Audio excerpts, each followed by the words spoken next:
¿Alguna vez te has preguntado si es posible viajar en el tiempo? ¿Qué misterios se esconden dentro de un agujero negro? ¿O qué es esa materia oscura que compone la mayor parte del universo? En el próximo capítulo no solo vamos a hacer estas preguntas, sino que vamos a intentar responderlas con alguien que vive en la frontera del conocimiento humano. Tenemos con nosotros a un doctor en física de partículas, un investigador que ha pasado por el CERN, el lugar donde se rompen los límites de la física, y que ahora mismo investiga aquí, en Asturias. Nos contará cómo es la vida en el acelerador de partículas más grande del mundo, qué se siente al analizar los datos que podrían cambiar nuestra comprensión de la realidad y se atreverá a explorar con nosotros los conceptos más alucinantes, desde la física de interestelar y los multiversos hasta el papel de la inteligencia artificial en los descubrimientos del futuro. Así que prepárate para un viaje a los confines del cosmos y de la mente. Hola amigos de La Hipótesis y bienvenidos un día más a vuestro podcast favorito. Antes de desvelaros la identidad del invitado que nos acompaña hoy, como siempre, presentar a mi compañero, amigo y socio fundador de este podcast, Agustín Santiago. ¿Qué tal? Y yo, un servidor, Isaac Tamargo. Así que siéntate y disfruta porque esto es... La hipótesis perfecta. ¡Arrancamos!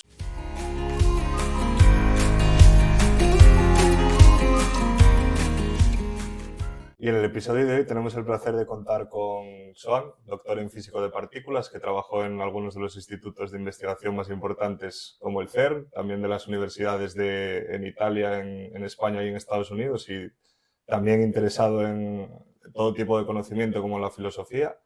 ¿Qué tal, Joan? Bienvenido. Hola, muy buenas. Como Muchas siempre. gracias por invitarme. Gracias por estar aquí. Y la primera pregunta que solemos hacer a nuestros invitados es ¿qué hizo que te convirtieses en este caso, en físico? En físico. Bueno, veamos. Cuando llega el momento de tomar una decisión, ¿no? En bachiller, yo realmente no tenía muy claro qué estudiar. A mí me gustaba todo y yo iba muy por biología, de hecho por biotecnología. Yo lo tenía bastante claro. Pero bueno, ya sabéis que hay profesores que te marcan bastante. En mi caso, tuve una profesora de biología muy buena en primero de bachiller, que me marcó mucho para estudiar biología, biotecnología, pero luego en segundo de bachiller tuve un buen profesor de física, pero sobre todo tuve una muy mala profesora de biología. Entonces los profesores muchas veces marcan y te marcan a la hora de decir a qué te vas a dedicar en el futuro, a veces a bien, a veces a mal. Entonces, bueno, eso influyó. Y también que, bueno, que por aquella época empecé a descubrir cosas como la mecánica cuántica, las movidas del espacio, de los agujeros negros, empecé a leer por ahí y, bueno, pronto me decidí a estudiar física porque, bueno, me molaban mucho todas esas historias. ¿Qué hizo que te interesases por leer ese tipo de cosas? Buena pregunta. A ver, a mí de aquella siempre me gustaba, lo dicho, a mí me interesaba todo. Y de hecho ahora también, vamos, cualquier tema así de conocimiento que requiera un poco de rebanarse los sesos un poco, me mola. Y pues no sé por qué empezaría a leer esos libros, pero vamos, sé un par de ellos, libros de divulgación que me empezaron a marcar. De aquella no existía la divulgación en YouTube. Entonces, al contrario de lo que ocurriría ahora, que seguro que eso hubiera sido pues una de las cosas que me habrían llevado a decidir mi futuro académico, antes eran los libros. Lo dicho, no sé muy bien en qué momento fue que yo estaba en la librería y agarré el primer libro de divulgación de física, pero sí que en primero o segundo de bachiller me cepillé 3 o 4 que hicieron que me decidiera, vamos, de todas a estudiar física. Bueno, Joan, lo primero, darte las gracias por venir al podcast. Es un placer tenerte aquí. Yo te quería preguntar un poquitín, ¿cómo ves, por ejemplo, la formación que recibís los físicos en la Universidad de Oviedo? Porque tengo entendido que la Universidad de Oviedo es una de las mejores universidades a nivel nacional en cuanto a la física se refiere. Y luego, si nos podrías explicar un poquitín, para la gente que no controla de física, cuáles son las diferentes ramas que componen, por ejemplo, la física. Vale. Bueno, lo de si es la mejor o no, la verdad es que lo desconozco. Vamos, yo hice el máster en otra universidad y demás, y todas, al parecer, cuando vas a esa universidad, es como que parece que esa universidad es la mejor, entonces yo ya no sé si es la mejor, si no es la mejor.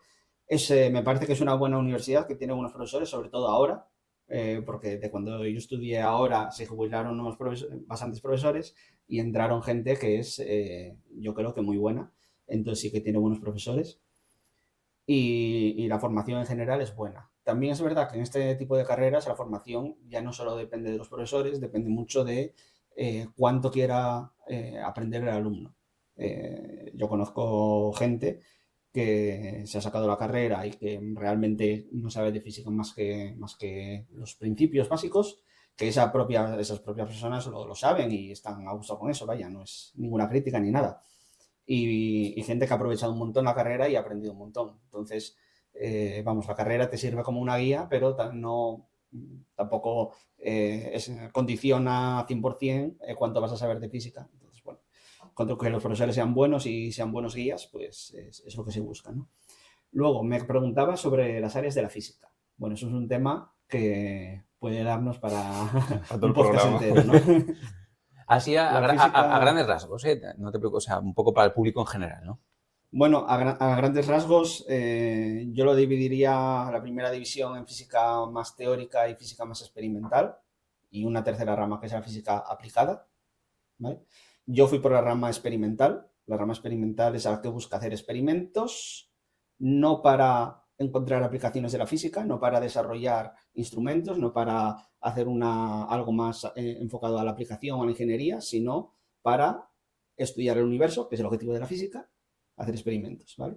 Los físicos teóricos son los que desarrollan los modelos matemáticos, que luego los físicos experimentales somos los que validamos, digamos. Y bueno, hoy en día la física teórica, hay mucha física teórica que está muy cerca de las matemáticas, que hacen matemáticas puras casi, acerca de nuestro universo, pero matemáticas al fin y al cabo, es mucha carga matemática. Y luego, pues la física aplicada, que es más parecido a lo que me dedico ahora realmente, pues ya se trata de tener todos esos conocimientos de la física y de cómo funciona y pues aplicarlos a diferentes casos. Dentro de la física aplicada, pues está la parte más de nanotecnológica o de materiales, hay parte más de biofísica, hay parte más de, bueno, hay un montón, ¿no? Dentro de la física experimental también tenemos físicos experimentales que investigan el mundo nanométrico, físicos experimentales que estudian las estrellas, que en realidad ellos se llaman observacionales, porque no se pueden hacer experimentos con las estrellas, solo se pueden hacer observaciones, los astrofísicos y demás. Y bueno, en mi caso yo era físico experimental de altas energías y hacíamos experimentos con aceleradores de partículas. Que eso es un tema muy interesante que sin duda vamos a tratar en el capítulo de hoy. Yo te quería preguntar un poco también a modo curiosidad. Yo en mi caso sabes que soy biólogo y me dediqué más a la investigación biosanitaria. ¿Cómo es, por ejemplo, la vida de un físico que se dedica a la investigación? Por ejemplo, aquí en la Universidad de Oviedo, y luego explícanos un poco ya más adelante cómo es salir al extranjero y qué diferencias ves, por ejemplo, las posibilidades, las oportunidades entre investigar aquí en Asturias o investigar en extranjero. Tú que tuviste la oportunidad de ver los centros más punteros a nivel mundial, ¿notas que nos queda mucho aquí en Asturias para ponernos al nivel de los grandes o crees que no hay tanta diferencia? Ya sé que son muchas preguntas, pero es un poco para hilvanar un poco el hilo de pensamiento, ¿no? Vale, pues hombre, depende mucho del caso. Es que claro, yo si lo llevo a mi terreno, a mi experiencia, realmente yo trabajaba en la Universidad de Oviedo, pero todo el tiempo que estuve trabajando en la Universidad de Oviedo estaba en una colaboración internacional. Entonces, yo estando en la Universidad de Oviedo, mi laboratorio donde yo hacía mis experimentos estaba en Ginebra. Entonces, daba un poquito igual estar en la Universidad de Oviedo que estar en la universidad de lo que sea, al menos en términos de qué disponibilidad tienes de un equipo experimental, etcétera. Ahora bien, por ejemplo, una cosa que se nota mucho es que tú cuando te incorporas como profesor a una universidad, estás empezando, empiezas a tener una plaza y demás, estás como en tus años donde eres joven, eres buen investigador y puedes darlo todo, ¿no? y ya has hecho tu doctorado, ya has hecho algún postdoc, vuelves a tu universidad, pues normalmente cuando ocurre esto y tienes que dar docencia, tienes, no sé, en Estados Unidos, por ejemplo, en otras universidades, tienes unas poquitas horas de docencia y te puedes dedicar bastante a la investigación. Mientras que cuando te incorporas en la Universidad de Oviedo tienes 24 créditos de docencia, que es muchísimo, y le puedes dedicar a la investigación muy poco. Eso yo lo noté que se quejaban mucho, bueno, pues mis compañeros mayores de grupo de investigación, mis jefes y demás, que sus análogos en otras universidades, en el mismo experimento, misma colaboración internacional, CERN, Ginebra, mismas cosas, pero podían dedicarle muchísimo más horas a la investigación que en una universidad como una universidad española donde hay que dedicar una carga importante, una parte importante del tiempo a la docencia. Claro, al final aquí eres más profesor casi que investigador. Exacto, exacto. Mientras que en otras universidades, pues bueno, la gente que le da mucha caña a la investigación, pues se le quitan muchas horas de docencia. Y es algo que aquí no se hace tanto. Ya, eso al final perjudica un poco, digamos, pues el avance científico, ¿no? Porque, quiero decir, con todos los respetos a los profesores y a la educación, que yo creo que la docencia es una parte fundamental en las universidades, en los institutos y en los colegios, sí que es cierto que creo que quizás deberían de implementar algún tipo de figura más docente y separar un poco de la figura más de investigación, ¿no? Porque si no, perfiles, por ejemplo, como el tuyo o tus compañeros se verían perjudicados y a lo mejor estamos perdiendo de avanzar muchísimos años en campos de conocimiento, por ejemplo, como la física, simplemente por el hecho de tener que estar dando docencia, ¿no? Sin desmerecer en absoluto la docencia en las universidades, ¿no?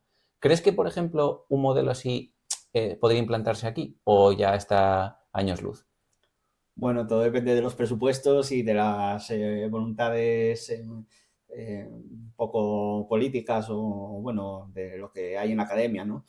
Es verdad que, mira, nosotros trabajábamos bastante estrechamente con el CIEMAT, que es un centro de investigación que hay en Madrid, donde ahí los investigadores estaban, pues lo mismo, en misma colaboración que nosotros, trabajamos en cosas muy similares, pero al ser el CIEMAT un centro de investigación no tenían que hacer nada de docencia, entonces ellos se dedicaban full time y estas cosas pues al final se notan. Es verdad que en España si te quieres dedicar solo a la investigación puedes no estar en una universidad, estar en un centro de investigación y ya está, no tienes que dar docencia.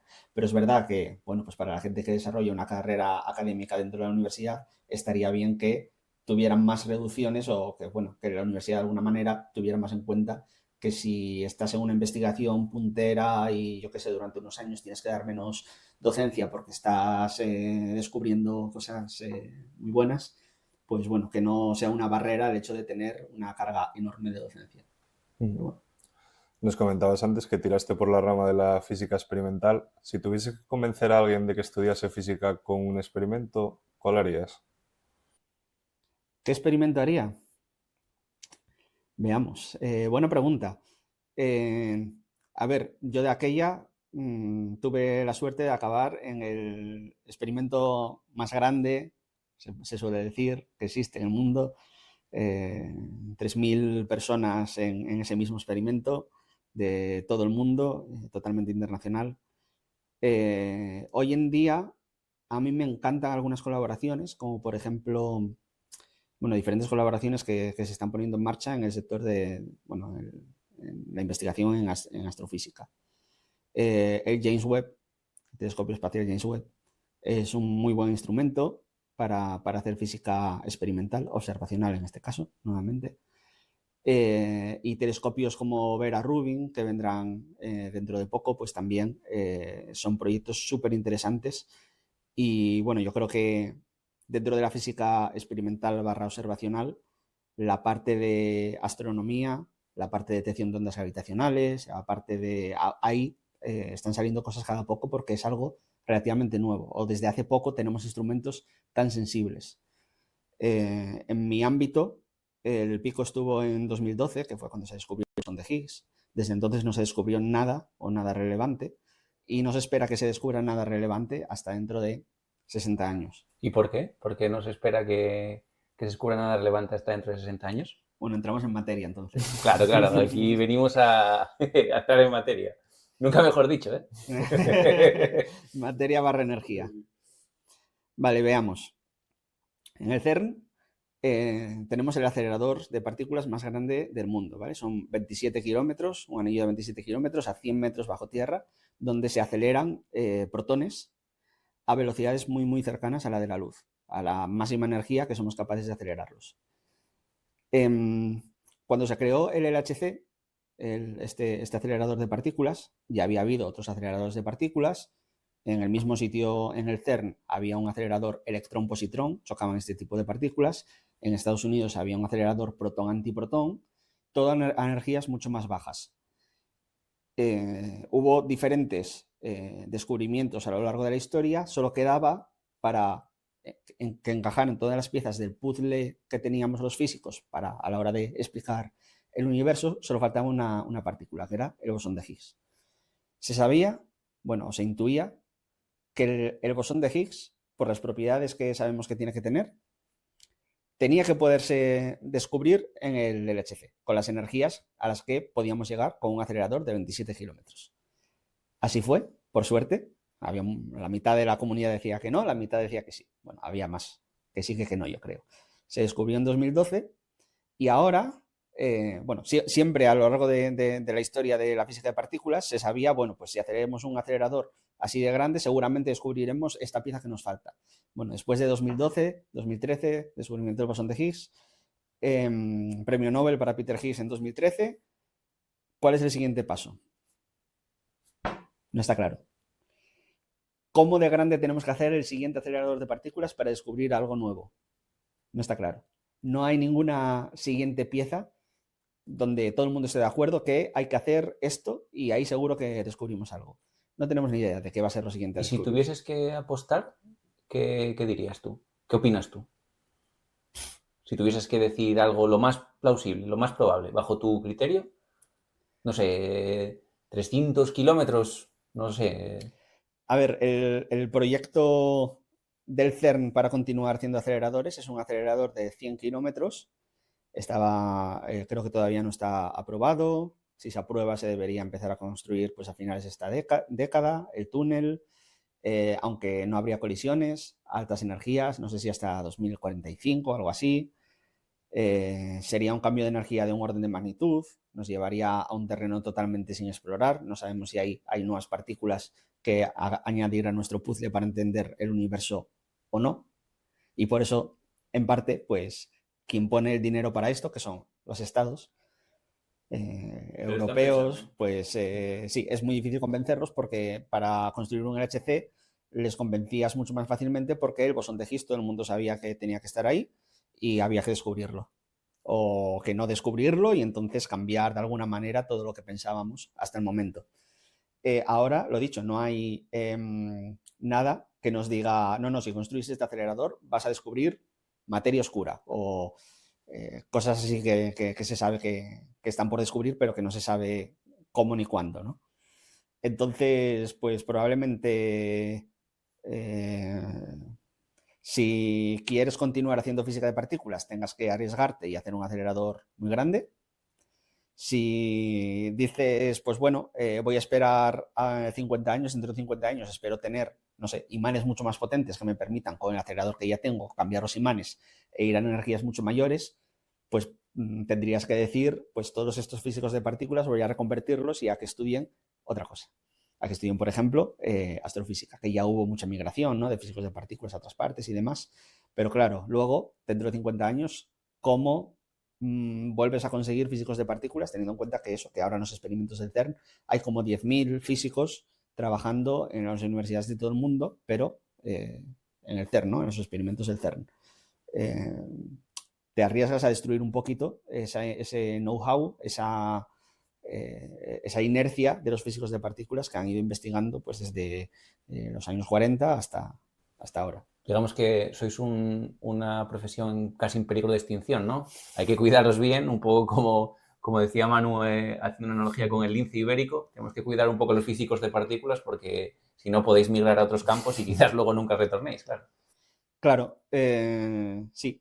Y de hecho, pues eso, muchas de las personas que están trabajando ahora en física de partículas, pues una de las cosas que hay que hacer es trabajar en el diseño y en los planes de estos futuros aceleradores que van a entrar a funcionar en 2045 o 2060. Entonces, claro, es gente que está trabajando para proyectos que ellos no van a ver, que van a ver sus hijos. ¿Hay un límite de peligro en estos aceleradores si los haces muy grandes o...?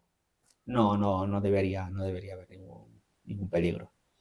¿Y cómo es la vida allí? O sea, porque yo me lo imagino casi como ciencia ficción, ¿no? ¿Nos puedes comentar un poco tus sensaciones y sobre todo también qué sentiste la primera vez que estuviste allí? Y no sé, cuéntanos un poco cómo es el ambiente científico en el CERN. Vale.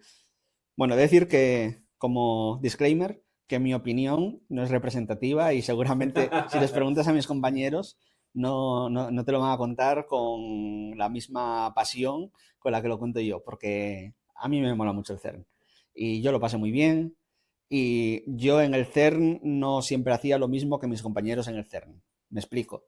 Tú en el CERN vas a investigar y a hacer tus movidas. Yo iba a investigar, a hacer mis movidas y a ver cacharros, a aprender de otros experimentos, a hacer divulgación. Yo acompañaba a grupos de españoles que iban de visita y les enseñaba las movidas y a mí eso me encantaba. Entonces, en el CERN, bueno, el CERN es como una pequeña ciudad, ¿vale? Es como si fuera un polígono industrial muy grande, pero donde en lugar de haber máquinas fabricando cosas, hay aceleradores de partículas, fundamentalmente, ¿vale? Allí trabajan gente de todo tipo porque hace falta, claro, coordinar a un montón de países, un montón de personas, de investigadores que van allí a trabajar. Entonces, pues hay gente de restauración, hay gente de sanitarios, hay de todo. Dentro de ese de todo, por supuesto, hay muchos científicos, muchos ingenieros que son los que construyen los aceleradores y muchos físicos que son los que estudian. Nuevamente, la mayor parte de los físicos están en sus universidades, en sus países de residencia. Pero, bueno, hay una buena parte de físicos que están allí permanentemente y la gran mayoría que van y vienen. Que es, yo estuve en las dos modalidades, en estar allí permanente durante pues año y medio más o menos y otros periodos de 5 meses, 6 meses. Y también estuve, voy 2 semanas, vuelvo, voy 2 semanas, vuelvo. ¿Cómo es la vida allí? Bueno, la vida al final es la de un instituto de investigación, pero bueno, tiene sus peculiaridades. En el comedor del CERN a veces se juntaban, no sé, no te sé estimar el número, pero estamos hablando de miles de personas en el comedor. Entonces, pues ves, hay zonas enormes de mesas donde la gente llega ahí con su bandeja y se sienta. Hay una cafetería y tal, que es curioso de ver, sobre todo en algunas épocas que aquello se peta y imposible moverse. Pasan cosas como que de vez en cuando te encuentras a premios Nobel. Yo me encontré por ahí a Carlos Rubio, a Samuel Ting, que son premios Nobel, y a bueno, gente que no es premio Nobel, pero también está trabajando ahí a 3 despachos de ti. Y bueno, pues está muy guay. ¿Y es accesible? O sea, esa gente, o sea, me refiero, los premios Nobel, por ejemplo, ¿son accesibles con los demás trabajadores? Quiero decir, ¿podéis interactuar con ellos de una manera como estamos haciendo, por ejemplo, nosotros ahora? ¿O son como gente un poco más, no sé si la palabra es proteccionista, sino más distante, digamos? Bueno, pues en general estos dos que te mencioné, que yo sepa, no son demasiado accesibles. Bueno, a mí me contaron anécdotas de ambos que tienen un carácter que telita, que mucho cuidado con ellos. Pero yo creo que en particular, o sea, no porque sean premios Nobel, sino porque al menos estos dos, que son los que más se veían por ahí, los dos tenían una actitud un poco así. No sé, yo conocí en su día a Cohen Tanucci, que es también premio Nobel, y conocí en su día a François Englert, que es también el que hipotetizó el bosón de Higgs junto con Peter Higgs. Y ambos me parecieron majísimos, súper accesibles, pero claro, ellos no trabajaban en el CERN.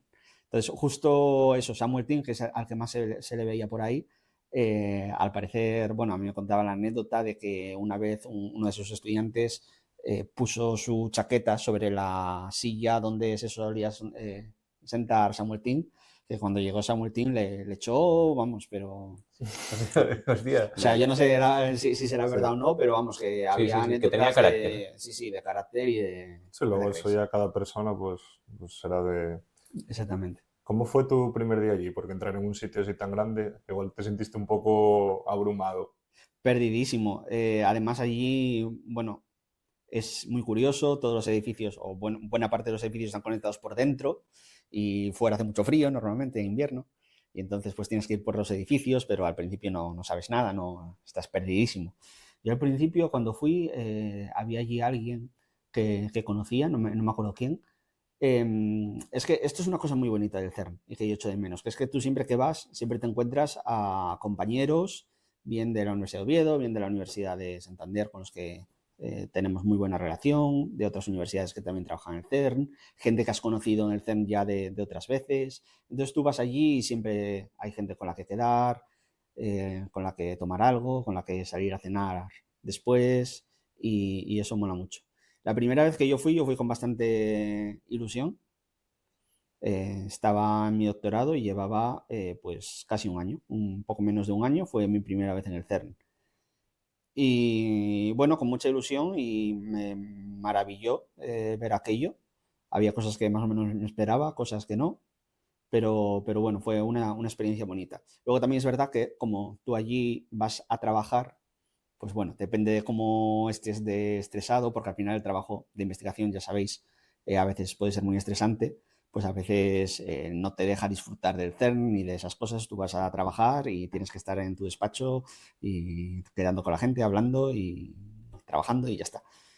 Pero bueno, esa primera vez normalmente, al menos en la Universidad de Oviedo, quien va por primera vez va sobre todo a conocer, a sentarse, a hacer el papeleo que hay que hacer para que puedas entrar y todo esto. Y segunda vez que vas. Eso me pasó un poco a mí también cuando estuve en Italia, en el TIEM, que era un centro, o sea, vamos, y es un centro bastante importante a nivel internacional. Y cuando llegué, ostras, es que aparte, no sé, me llamó mucho la atención, pues eso, los grupos de investigación que había allí eran gente muy top, vamos, en mi campo súper tops. Y luego el ambiente que había, ¿no? Había, o sea, me llamó mucha atención eso, que había muchísimas nacionalidades distintas. Cuando quedábamos a comer, lo que tú dices, ¿no? No había 1000 personas, pero había más de 100 personas. Entonces es como que te llama la atención eso y ves gente que está conversando pues, de tu campo, ¿no? De tu tema, teniendo conversaciones científicas muy profundas, y a mí eso, por ejemplo, siempre me enamoró, ¿no? Me maravilló el poder tener conversaciones técnicas, incluso a veces, pues eso, comiendo, ¿no? Que muchas veces el cerebro, cuando se te ocurre una idea buena, es cuando estás tranquilo y relajado, ¿no? Comiendo y demás. Entonces, yo te quería preguntar también, al hilo de este apunte, ¿cómo eran las conversaciones técnicas allí? ¿Cómo fluían? No sé, la gente, por ejemplo, porque siempre se mitificó mucho a los físicos, ¿no? Tipo a gente que va por ahí a dar paseos por los parques y les da de comer a las palomas y entonces se le ocurre una idea y... ¿no? Cuéntanos un poco cómo... Bueno, así ponen a Einstein en la de Oppenheimer, ¿eh? Claro, por eso estoy diciendo... Exactamente, sí, sí. Cuéntanos un poco cómo surgían, por ejemplo, las ideas allí, si veías, pues eso, gente que tenía alguna manera peculiar de trabajar, o anécdotas, un poco de anécdotas. Allí las ideas, los avances, todo es un café. Es un café. Vamos a hablar de no sé qué, a ver si vamos a tomar un café. Te pides el café, te sientas en la cafetería bueno, allí los edificios tienen nombres, tienen números. En la cafetería del 40, que es donde muchas veces nos reuníamos, ahí muchas veces salían las cosas. Tú hablabas antes de presentárselo a todo el grupo, lo que sea, tú quedabas para tomar un café en la cafetería del 40. Y ahí pues ya discutías un poco, quedabas con la gente para hacer esta cosa, esta otra cosa. Así que ahí se discutían muchas cosas. Ahí surgía la magia. Ahí surgía la magia. Y para la gente, por ejemplo, que sea más profana en el campo, ¿podrías hablar un poco de cómo son las investigaciones en tu campo? A nivel básico, o sea, sin entrar mucho en detalles, pero, por ejemplo, ¿qué hace un físico de partículas, por ejemplo, cuando hace su doctorado, ¿no? ¿O qué investigaciones lleva a cabo desde el punto de vista experimental? Más que teórico, desde el punto de vista experimental.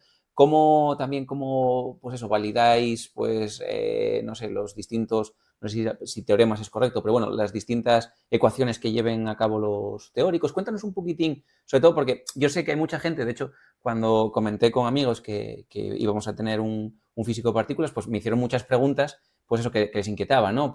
Como esta, ¿no? ¿Qué investigan? ¿Qué hacen? ¿Cómo fluye un poco su trabajo? Entonces, si nos puedes contar así un poco para todos. Vale, muy bien. Entonces, primero voy a contaros un poquito de cómo funciona esto de la física de partículas. Os comentaba que tenemos un acelerador de partículas que nos vale para dar mucha energía a unos protones. Esos protones luego colisionan. ¿Qué ocurre cuando colisionan esos protones? Bueno, la ecuación que todo el mundo le sonará, la ecuación de Einstein, E igual a mc cuadrado, ¿no? Esos protones les damos muchísima energía, tienen mucha E, y luego al colisionar se transforman en la m, E igual a mc cuadrado, en masa.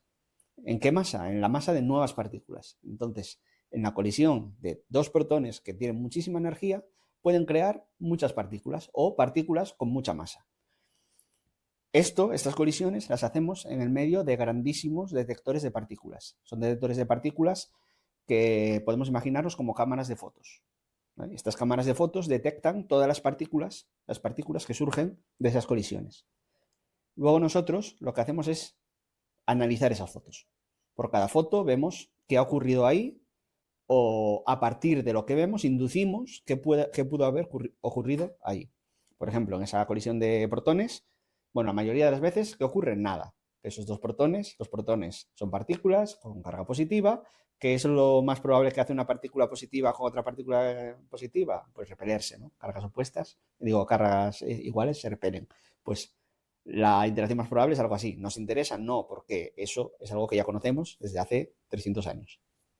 Pero otras veces sí que protón contra protón pues produce un bosón de Higgs, la partícula que os comentaba antes. ¿Nos interesa eso? Sí, porque es algo bastante nuevo, poco estudiado. Cuando se produce un bosón de Higgs, ¿qué ocurre? Bueno, pues vamos a la teoría. Pues el bosón de Higgs tiene esta masa, debería desintegrarse rápidamente en estas partículas que las deberíamos detectar con nuestro detector de partículas. Pues nosotros decimos, vale, si se produjo un bosón de Higgs, deberíamos estar detectando esto y esto. Y lo comprobamos. Y de alguna manera, la mayor parte de nuestro trabajo es, bueno, hay dos partes, ¿no? Por una parte, diseñar o sobre todo probar estos detectores de partículas. Vas al laboratorio y en lugar de tener un gran detector de partículas, coges un trozo y dices, voy a estudiar este sensor de silicio, que es parecido a una cámara de fotos, ¿no? Y entonces pues le haces diferentes experimentos con radiación, con un montón de cosas, para ver cómo funciona, para mejorarlo, etc. O sea que tienes un trabajo importante del diseño de los detectores. Y el otro trabajo importante es, bueno, ya tenemos muchos datos de colisiones de protones que se han estado produciendo, vamos a analizarlos. Entonces, gran parte de a lo que se dedican los físicos de partículas experimentales es a analizar datos. Estas colisiones son sucesos cuánticos. Os sonará la mecánica cuántica, que está muy ligada con la probabilidad.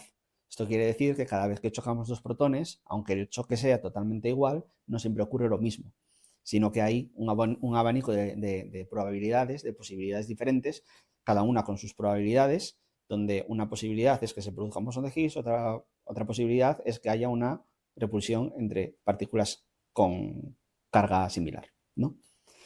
Entonces, pues tenemos que estudiar todos esos datos desde un punto de vista probabilístico, también desde un punto de vista pues de Big Data, porque la cantidad de datos que se recoge es tremenda, utilizando técnicas de inteligencia artificial, porque muchos de esos datos son bastante difíciles de analizar, son señales, al final son señales electrónicas en nuestros detectores. Y a partir de esas señales electrónicas en nuestros detectores, nosotros tenemos que reconstruir qué ha pasado ahí. Y eso muchas veces no es para nada trivial. Entonces, pues eso, lleva el trabajo del día a día realmente es sentarse en un ordenador y programar para hacer un análisis de datos. Eso es el trabajo más directo. Aunque, por supuesto, también hay más parte de un poco cacharreo, sobre todo de puesta a punto de los detectores y todas esas cosas. Operación de los detectores, incluso. Teníamos que ir allí, bajar a 100 metros bajo tierra y ponernos con los ordenadores a vigilar mientras hacían las colisiones. Siempre tiene que haber gente allí en lo que llamamos, pues eso, la operación del detector, ¿no? Y ahí básicamente a vigilar que todos los datos se están recogiendo bien. Y hay como una serie de personas, entre 5 y 12 personas, siempre atentísimos a que todo esté funcionando bien, todas las partes del detector. Entonces, pues bueno, hay diferentes tipos de trabajo dentro de lo que hace un físico de partículas. Pero ya te digo que la mayor parte del tiempo es análisis de datos utilizando un ordenador, Python técnicas de inteligencia artificial, de machine learning, de big data y todas estas cosas. Porque el acelerador de partículas entiendo que no estáis constantemente usándolo, ¿no? Se hacen experimentos de vez en cuando y porque entiendo que será muy costoso también hacer esos experimentos. Pues mira, el acelerador de partículas consume una energía, no sé si es equivalente a más o menos todo Avilés, ¿vale? Avilés está consumiendo lo mismo que el CERN o un poquito más. Creo que es como un tercio, un poquito más de un tercio de lo que produce la ciudad de Ginebra, que es la que está al lado. ¿De dónde saca la energía? De las centrales nucleares francesas, por cierto.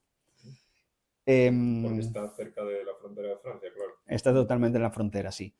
Parte del acelerador está en Suiza y la mayor parte, de hecho, está en Francia. ¿Me preguntabas? Que si era muy costoso, sí. ¿Con qué frecuencia hacéis esos experimentos?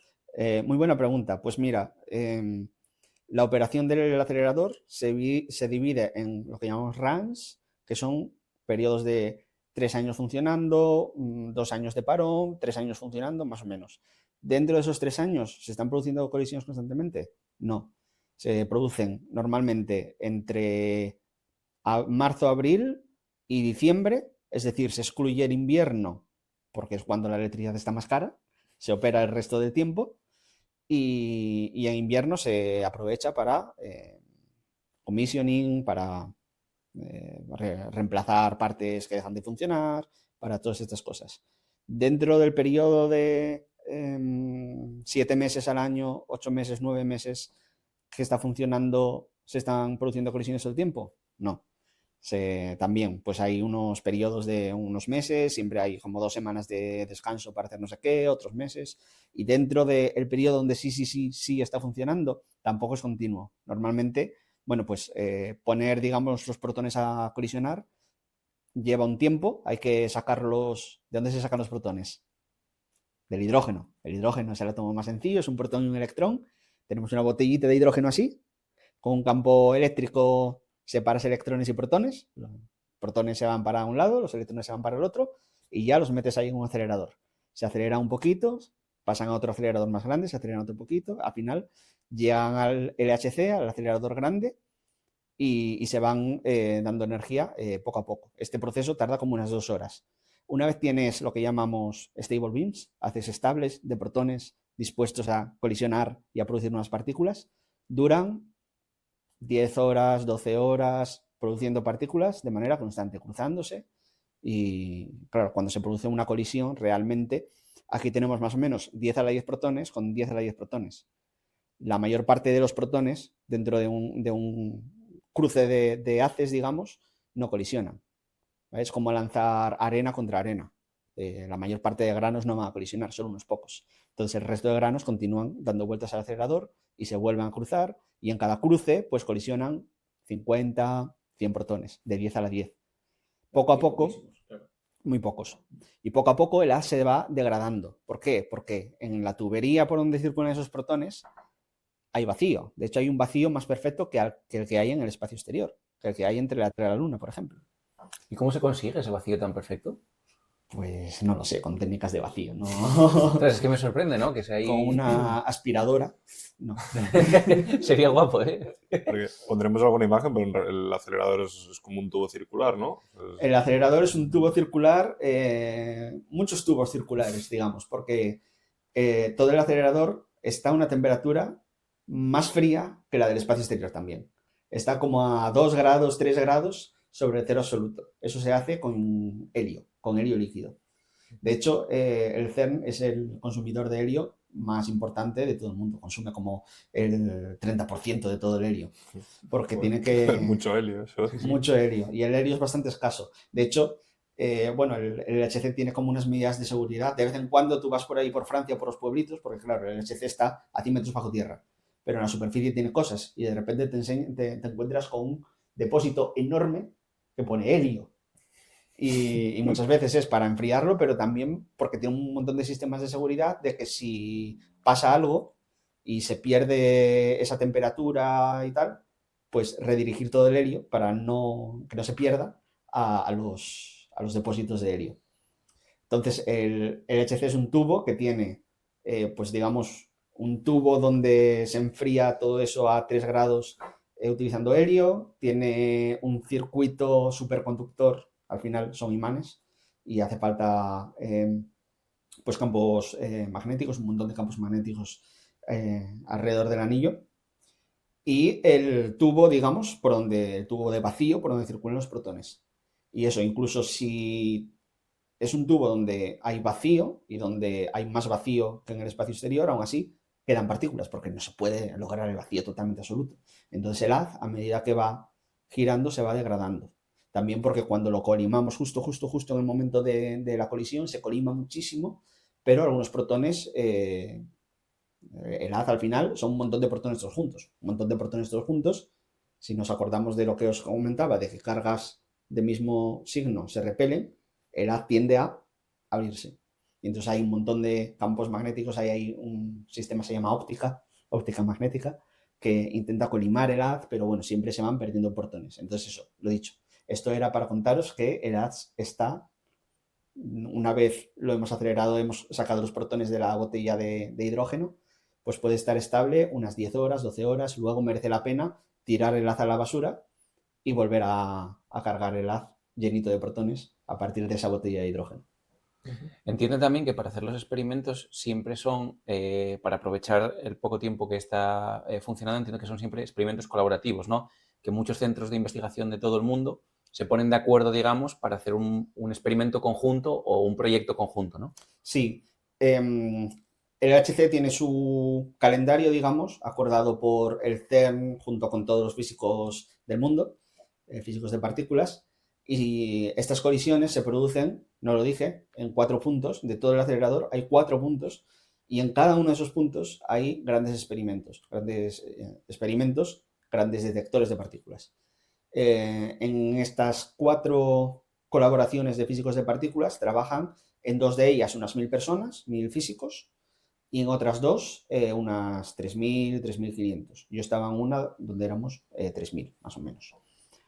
Y digamos que el experimento, bueno, es que aquí experimento es una acepción que igual no encaja tan bien con lo que hacemos nosotros, ¿no? Nosotros recogemos esos datos, digamos, y a partir de esos datos se puede extraer muchísima información. Entonces, digamos que es cómo analizas esos datos, cuál es el foco que pones al analizar esos datos, de lo que se aprovechan los diferentes físicos de la colaboración. Por ejemplo, en todos los datos que se recogen en el experimento CMS, donde yo trabajaba, se recogen cuando el LHC tiene planeado hacer las colisiones, etcétera, etcétera.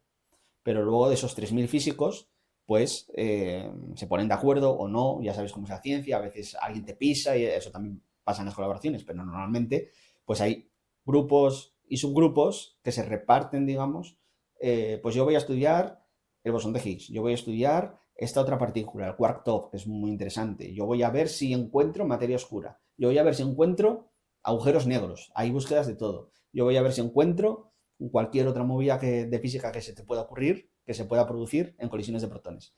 Y entonces, digamos que cada físico hace su experimento, pero todos con los mismos datos. Qué interesante.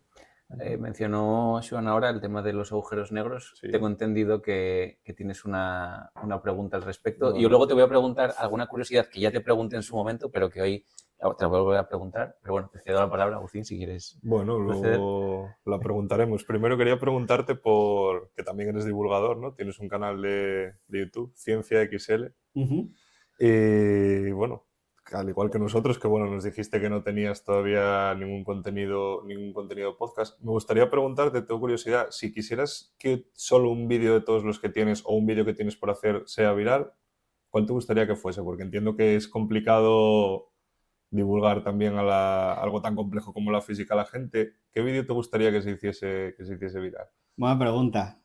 Pues no lo sé. A ver, yo en mi canal, claro, yo dejé de hacer vídeos largos ya hace unos años. Y ahora, estoy con otros proyectos en la mente y no le doy caña al canal. De vez en cuando estoy más libre, por temporadas hago shorts. Pero que quisiera que se hiciera viral, la verdad es que no lo tengo claro. Tengo algún que otro vídeo con muchos haters. Claro, tengo vídeos metiéndome con terraplanistas y cosas así.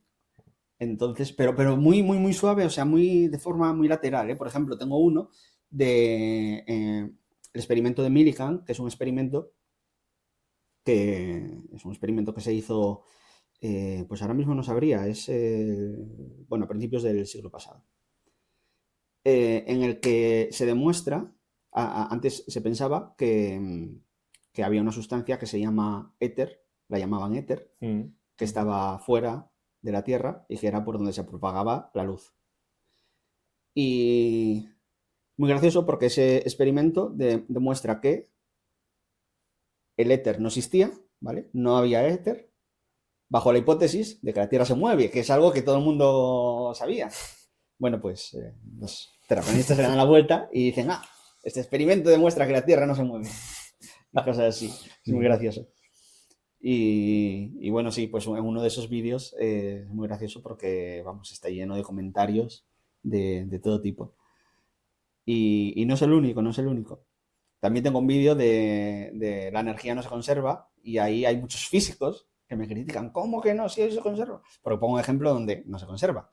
Pero muchos físicos no les entra eso en la cabeza y los propios físicos me... O sea, dentro de los propios físicos tenéis también discrepancias de... No hay discrepancia, o sea... Bueno, no hay discrepancia, pero... la tienen ellos. Pero sí, hay físicos que, no sé, bueno, no sé, que piensan que eso.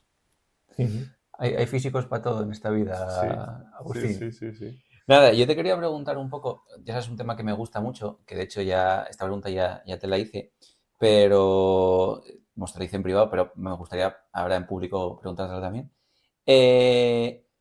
¿Los viajes en el tiempo serían posibles o crees que en algún momento sería posible viajar en el tiempo? No sé si creo que hay que hacer la discrepancia entre viajar hacia atrás o hacia adelante, ¿no? Pero si nos puedes explicar un poco desde el punto de vista físico, si sería posible o no.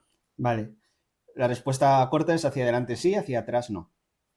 Hacia atrás, bueno, hay todo tipo de movidas físicas que dicen, bueno, pues si existe este tipo de materia que no sabemos si existe, no conocemos y tal, pero que podría existir, pues igual haces esto, tal. Al final, todas las hipótesis que buscan que haya viajes en el tiempo están llenas de paradojas y requieren pues tipos de materia y de comportamientos del universo que no hemos observado. El efecto mariposa, por ejemplo, también, ¿no? ¿Qué pasa si modificas algo y luego vuelves...? Todo tipo de paradojas, sí. O si te encuentras contigo, o sea, con tu yo del pasado y demás. Sí.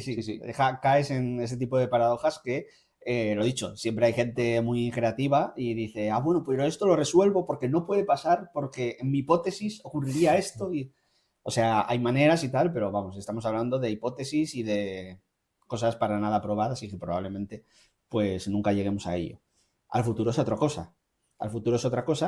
Porque, bueno, sabemos que el tiempo es relativo y es algo que tenemos muy en cuenta en aplicaciones como el GPS y los físicos de partículas también. A la hora de detectar las partículas tenemos que tener muy en cuenta que el tiempo es relativo y que no pasa para todos a la vez.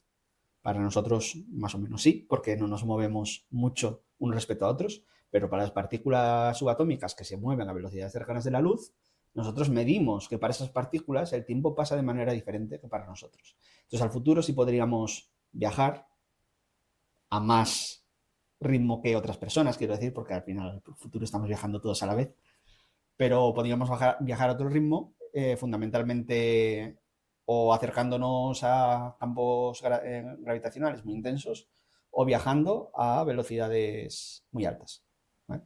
Entonces, será, bueno, lo típico, la paradoja de los gemelos, ¿no? Que si hiciéramos un viaje interestelar a Alpha Centauri, no sé, a una estrella cercana, a unas velocidades muy grandes y volvemos, pues para nosotros habría pasado mucho menos tiempo que para la gente que se queda en la Tierra. Y esto se puede hacer arbitrariamente grande ese tiempo, simplemente tienes que aumentar la velocidad a la que te mueves. Entonces, pues bueno, de alguna manera, viajes en el tiempo futuro se podría hacer.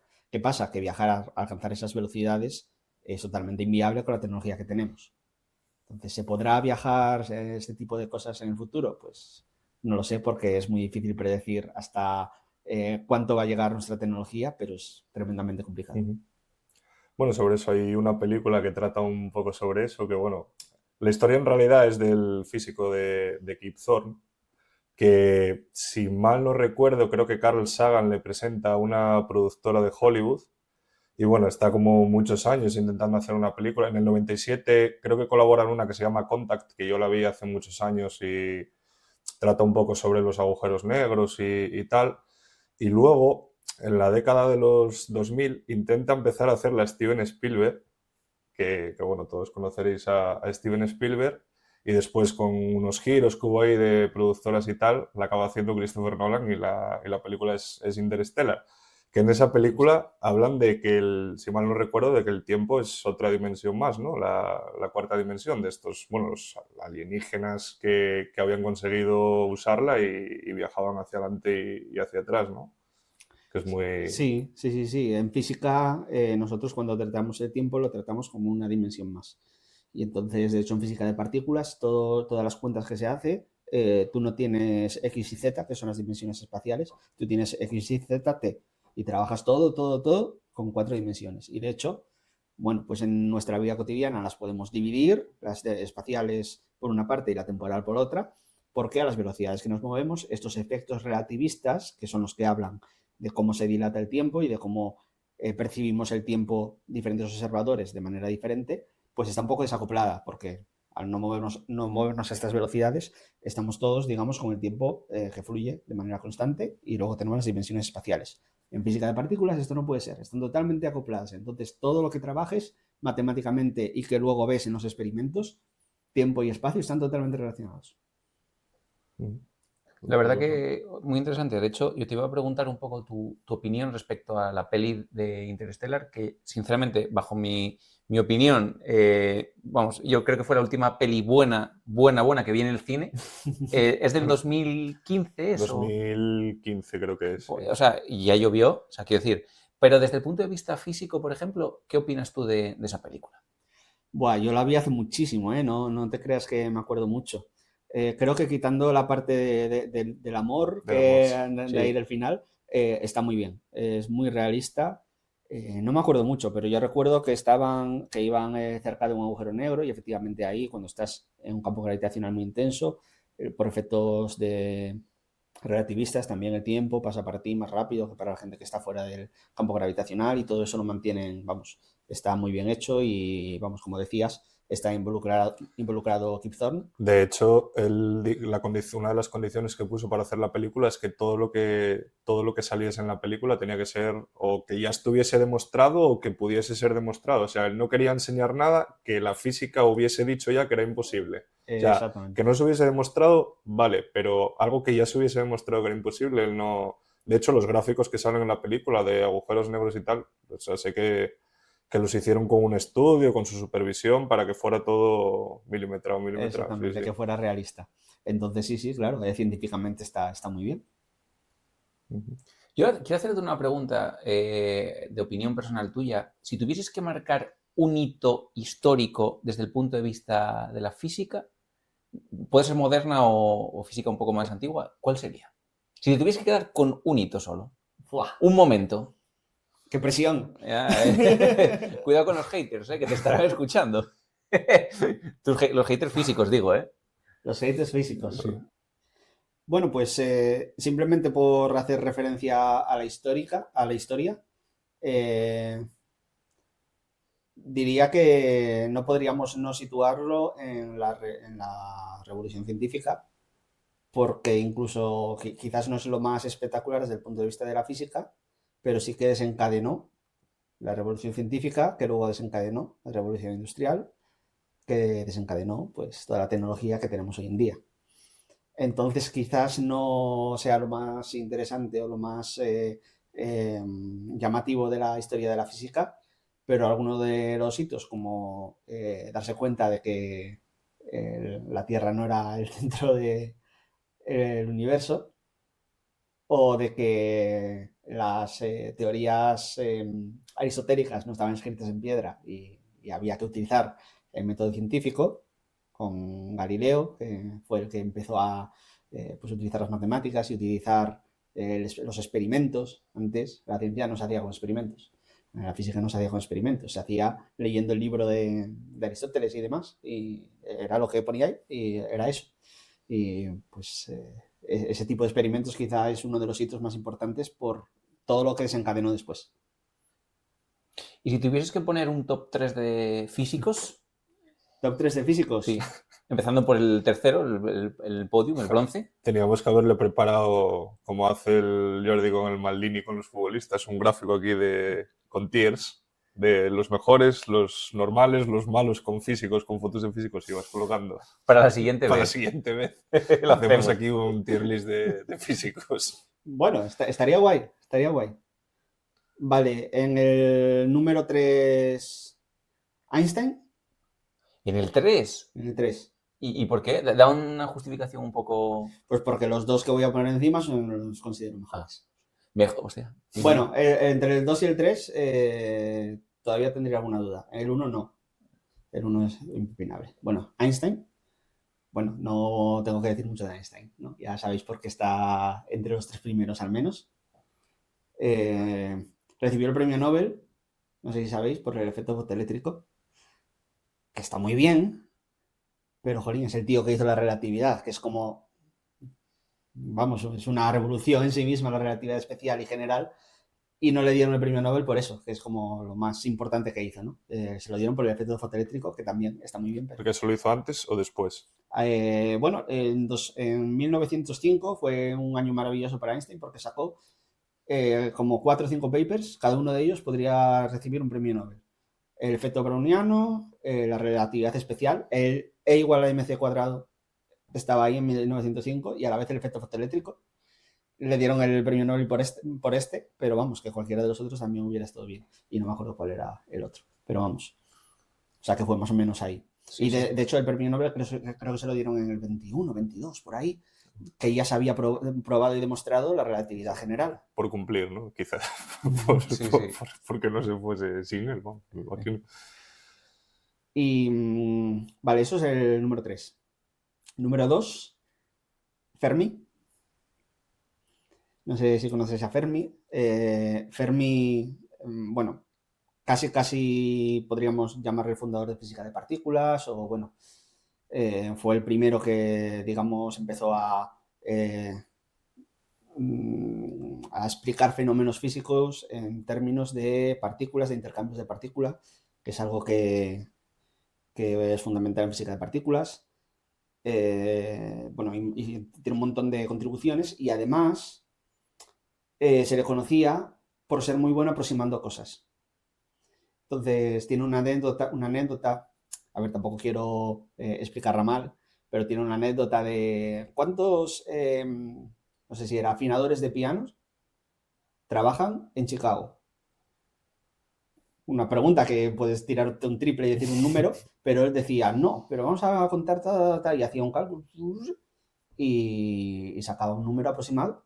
Y eso lo hacía cuando las bombas nucleares, por ejemplo, otra anécdota, es que él estaba en el campo cuando se estaban probando las primeras bombas nucleares en Estados Unidos y tal, y para estimar, bueno, tenía un montón de aparatos para estimar la potencia de las bombas, pero él sobre la marcha, en el sitio donde estaban, tiró unos papelillos. Esto no sé si se ve en Oppenheimer, no, creo que no, pero Fermi anda por ahí. Tiró unos papelillos y por el viento que desplazó sus papelillos por la onda expansiva de la bomba atómica, dijo, estos son no sé cuántos megatones. Y lo clavó. Y era muy bueno en eso, vamos, tenía una mentalidad que le permitía resolver cualquier problema de manera aproximada a través de analizarlo, ¿no? Y de hacer unos cuantos cálculos. Entonces es un físico que, vamos, a mí me encanta y vamos, le admiro un montón. Así que está en el puesto número 2. ¿Y en el 1? Que lo tenías muy claro. En el 1 Newton. Y yo creo que, vamos, nadie puede discutir que Newton es el mejor físico que ha existido en la historia. Antes de los 25 años, yo creo que fue. que descubrió la gravedad, descubrió que la Luna, que está girando alrededor de la Tierra, realmente estaba haciendo lo mismo que una manzana que estaba cayendo del árbol, estaba siguiendo las leyes de la gravedad. Desarrolló la cinemática de los cuerpos, las dinámicas, la fuerza, fuerza igual a masa por aceleración, en eso se basa toda la mecánica. Y como no pudo desarrollar su teoría hasta el final porque no existían las herramientas matemáticas, las inventó el cálculo, inventó las derivadas, las integrales, que no existían de aquella, dijo, necesito expresar esto de alguna manera, inventó todo el cálculo. Y lo hizo él solo, porque la mayoría de físicos, Einstein, por ejemplo, no estaba para nada solo. Einstein se apoyaba en Lorentz, se apoyaba en otros matemáticos, se apoyaba en un montón de... Pero Newton estaba prácticamente solo. Hizo un montón de cosas, todas ellas revolucionadas. También hizo la teoría del color, hizo una teoría óptica muy potente, descompuso los colores en el color blanco en los diferentes colores y luego los volvió a juntar para... Pues sí, si juntamos todos los colores nos da blanco. Y eso de aquella, ahora es muy trivial, tal, de aquella la gente flipaba, decía, ¿cómo es esto? Pues hizo un montón de cosas. Luego también hizo un montón de cosas que no eran física, pero de física, yo creo que top 1 de lejos. A mí, cuando hablamos de estas cosas, de hecho lo comentamos con Asier, si te acuerdas, en el episodio 2, un saludo desde aquí a Asier si nos estás viendo. ¿No te parece que los investigadores antiguos o de otras épocas desarrollaron un intelecto, una imaginación, una aproximación que hoy en día, por las tecnologías que tenemos, digamos que no somos capaces a desarrollar? Me explico. La tecnología y el desarrollo de la inteligencia artificial tienen muchísimas ventajas, ¿no? Y aún estamos rascando la superficie. Y eso lo sabes tú bien, que eres un experto en inteligencia artificial, ¿no? Pero ¿no te parece que se está perdiendo esa creatividad, esa magia, esa imaginación, ¿no? ¿O no? ¿O crees que hoy en día, me refiero, si Newton viviese hoy en día, sería capaz a desarrollar teorías mucho más potentes con las herramientas que hay hoy en día? ¿O quizás se acomodaría y diría, bueno, con esto que hago está bien, que piense la máquina por mí? Es muy difícil de decir. Yo creo que si Newton estuviera hoy en día aquí, sería igual que tantos físicos que podrían haber sido Newton. Es decir, la cantidad de gente que tenemos hoy en día en la Tierra es mucho mayor que la de por aquel entonces, y no creo que Newton haya sido algo súper fuera de lo normal en el sentido de en comparación con el resto de humanos. Yo creo que si un físico brillante, sí, de hoy en día hubiera nacido en Inglaterra en el 1600 y poco, cuando haya nacido Newton y haya estado en esas circunstancias, pues vamos, que no había nada intrínseco en Newton que le hiciera ser así como persona. Entonces, a ver, la forma de trabajar, la forma de vivir es muy diferente, por supuesto, la de ahora que la de entonces. Pero yo no creo que en sí nos hayamos vuelto menos creativos o menos... por supuesto, tenemos otras inquietudes y pues igual parte de nuestras inquietudes y parte de cómo nos relacionamos con la tecnología pues haga que no estemos tan atentos a otras cosas. Pero bueno, siempre queda mucha gente que no usa inteligencia artificial o mucha gente que no tiene teléfono móvil. Hay poca, pero yo conozco. Y... Y sobre todo dentro del ámbito de los físicos, que hay mucha gente así más rarita. Que manda cartas. Que manda cartas. Y entonces, pues bueno, hay de todo y en sí, lo dicho, incluso, no creo que en sí todos estemos en un nivel menos creativo, menos imaginativo que en la época de Newton. Me surge otra duda ahora sobre la marcha también. Hablando de la inteligencia artificial, ¿crees que en el campo de la física de partículas la generación de datos sintéticos puede ayudar a acelerar o, no sé si la palabra es acelerar, ¿no? Pero a compaginar los datos que se puedan obtener experimentalmente de un acelerador de partículas? Lo digo porque si ahora, por ejemplo, necesitamos eso, cambiar los diseños de los imanes o construir un acelerador muchísimo mayor. ¿Crees que si se generaran datos sintéticos mediados por eso, por algoritmos de inteligencia artificial, podríamos avanzar en nuevos descubrimientos en la física de partículas? Es algo que ya se hace. Se trabaja muchísimo con generación de datos sintéticos. Bueno, realmente parten de simulaciones físicas, no parten directamente de inteligencia artificial y vamos, se utilizan para simular cualquier cosa y para comparar con la teoría y demás, se utilizan datos simulados a partir de simulaciones.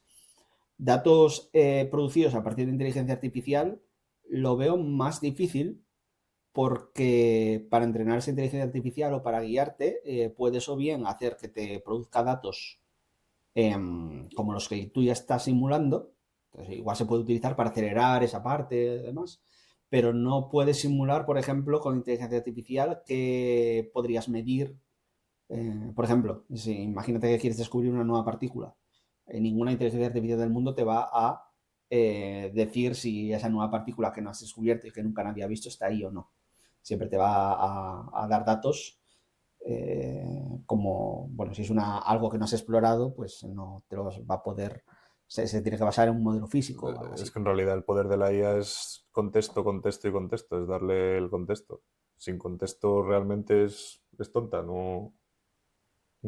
Te va a producir más de lo que ha visto, digamos. Entonces, sí que se utiliza inteligencia artificial para luego, pues, detectar patrones en esos datos, para analizarlos, también para generarlos en cierta manera, ¿no? Pero no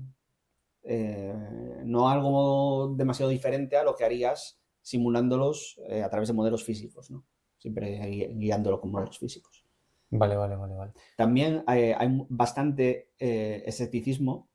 Bueno, ahora no lo sé. Cuando yo trabajaba, porque ya llevo 2 años y pico fuera del campo, pero siempre hay mucho escepticismo a la hora de utilizar modelos de inteligencia artificial para el análisis de los datos, y en parte es normal porque ya sabéis que muchos de estos modelos son difíciles de interpretar, no se sabe muy bien por qué está diciendo una cosa u otra. Y tú en física, sobre todo en física, donde estás investigando por qué está ocurriendo un fenómeno físico en el universo, necesitas tener todo lo más bajo control posible, porque necesitas sacar una conclusión. No puedes sacar una conclusión, mira, estoy viendo una nueva partícula a través de esto, si eso te lo está dando una inteligencia artificial que no conoces 100% por qué te está diciendo eso. Entonces, la mayor parte bueno, al menos para este tipo de descubrimientos, demás, si se utiliza inteligencia artificial, se tiene que tener muy bien controlada y se tiene que saber muy bien qué está haciendo, porque si no, los físicos directamente no se lo creen.